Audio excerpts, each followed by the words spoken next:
Today I'm going to cover intermittent fasting and how you can lose a significant amount of weight in the next 30 days. So the reason I'm making this video is to cover two questions. The first one comes from my video that I made the other day, how to lose weight easily. And Talia was just wondering more specifically what I did to lose all that weight in the last 4 to 5 weeks. And I also wanted to cover something else. I know a lot of you guys are interested in competing in the 30-day challenge, but you just don't know where to start. So today I'm just going to give you a general foundation if you just don't even know where to begin. About 3 months ago, I was introduced to intermittent fasting by a friend. I was super intrigued by it, and I thought it was just so in left field, honestly. I was interested, but I was like, there's just no way, because when I lost weight the first time, I did the whole diet of just eating every 2 to 3 hours, and I'd always been told that if you put your body into starvation mode, it will just cling onto the fat, just, for survival. But I was just really intrigued by this idea of intermittent fasting, so I started doing my research.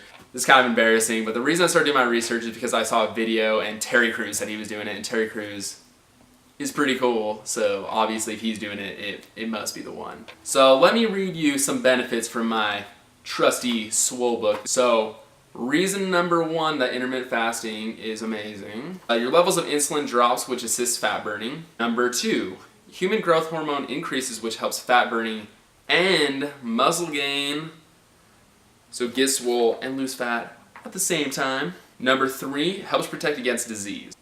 Pretty awesome. And number 4, lowers risk of diabetes, cancer, Alzheimer's, and helps you live longer. I would continue, but the list goes on, and I feel like by those you should be convinced. Intermittent fasting is basically where you go 16 hours every day without eating. And I know that sounds crazy and super difficult, but most of that time you'll be asleep because people try to aim for about 8 hours of sleep, so only 8 hours you'll actually be awake. And for the remaining 8 hours will be your eating period, the feeding period. And people do this in a bunch of different ways. Some people eat between 12 to 8 o'clock, or 2 to 10 o'clock, or 4 to 12 o'clock. It really just depends on you and your schedule, whatever works best for you. Me and Connor take a slightly more relaxed approach. We try to push our eating back to about 3 or 4 o'clock, and then we will eat all the way until bedtime. The reason we do this is because we really just do not want to go to bed hungry. You absolutely do not want to go to bed hungry, because you'll go to bed, that's all you will think about, you won't be able to sleep, and then you'll just end up overcompensating and you will ruin everything you worked so hard for that day. The most important thing for me and Connor is that we reach our daily calories. And you're probably wondering, what is your daily calories? Like, one diet says you should eat 1,500 calories, another one says 2,000, what is it? I will tell you. A good general rule of thumb when it comes to trying to find that perfect deficit for you is to take your weight in pounds and times that by 12. This will put you in the money spot. This is the area where you can slim down while also maintaining your muscle and even building muscle. If you're more worried about just losing a bunch of fat and calories, I would take my weight in pounds and times it by 10.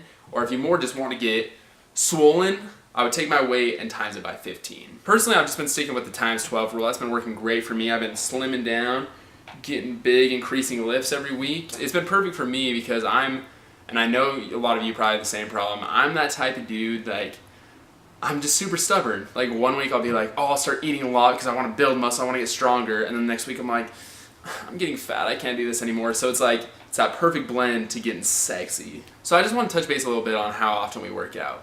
So we work out, you're not going to believe it, 3 times a week. And that's lifting. We lift 3 times a week. And that sounds probably very little. But the reason we do that is because we're eating at a caloric deficit. So we want to give our body adequate amount of time to recover. Let me explain a little bit what we do on these 3 days. So on Mondays we do chest and tricep. On Wednesday we do shoulder and back. And then on Fridays we do legs and bicep. And you guys can mix it up as well. I used to do bicep, back, and shoulders. It's just kind of a lot for one day. And then I do chest and triceps, and then I'd have legs just all on its own day. We really don't push it too hard when we go to the gym. So we only do about 4 to 5 workouts every session. So say we're doing chest and tricep. We do about 3 chest workouts and 1 workout to isolate the tricep, because when it comes to chest, most chest workouts you're also working out tricep, and then we're just getting that one to isolate to make sure we're fully working it. And then the 5th workout will be like an ab workout. So you just try to just even it out in those 4 to 5 workouts. A lot of people when they're doing intermittent fasting, they're very specific about their macros. But for us, the main macro that we worry about is the protein. We want to give ourselves enough protein that our muscles can fully recover for the next workout. So we try to aim to get 1 gram of protein for every pound that we weigh. So for me, that'd be 170 grams. On our non-lift days, we try to fit in some form of cardio if we're not too busy. Most of the time I'm too busy, so I don't even do cardio most of the time on my non-lift days. But if I'm free, I will try to go for about a 45-minute walk, or I'll go for a longboard ride, or I'll like go to the gym and shoot some hoops.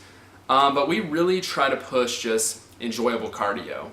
If you go out for a run, like something you hate, first, you're not going to want to do it. And second of all, after you go for a long run, if you notice, you're always very hungry. So we really don't want to do exercise that's going to make us hungry and overcompensate. There you go. I basically told you all the secrets of our diet, how we improved so quickly.